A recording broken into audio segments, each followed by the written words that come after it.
Hello guys. आज काल गावाला गेली होती मी, तर मग आज सकाळूनच आली, पण आल्यावर मला 9 आणि 9-10 वाजले. 10 वाजता मग आता म्हटलं भाजीला काय बनवू, काही सुचे नाही. तर मग चला म्हटलं आपण आपल्या गार्डनमध्ये काय आहे आज तर बघूया. तर मग गार्डनमध्ये मला चमकोऱ्याचे पानं दिसले, पण ते छोटे छोटेच दिसले असे एवढे.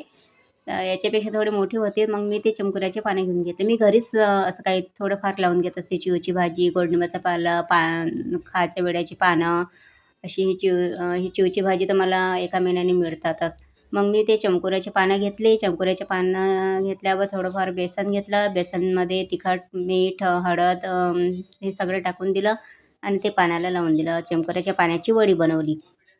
अशी छान वडी बनवली. पण ती वडी कशी 3च पानं होते ना त्याची. मग 3 पानाचं वडी कशी कितीक लागणार आहे म्हटलं आता. तर मग मी काय केलं की मी एकच ती वडी जाऊ द्या म्हटलं बघू आपण.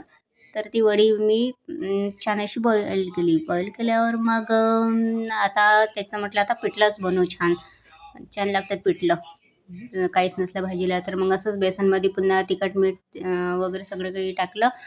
कढीपत्ता टाकला, पुदिना वगैरे होता थोडाफार ते टाकला. मग कांदा चिरला आणि ह्या वड्या अशाच फ्राय नाही केल्या, तशाच आपल्या काप केले त्याचे.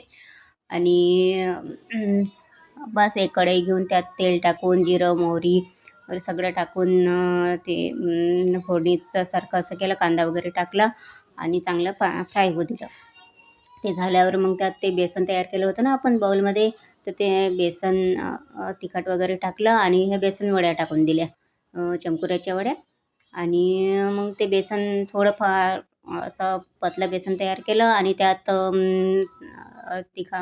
मीठ वगैरे टाकलं आणि ते टाकून दिलं. पहा एवढं सुंदर झालं ना ती असं पिठलं की खूपच छान. ते असं वाटच नाही की ते चमकोऱ्याच्या पाण्याचं पिठलं आहे म्हणून.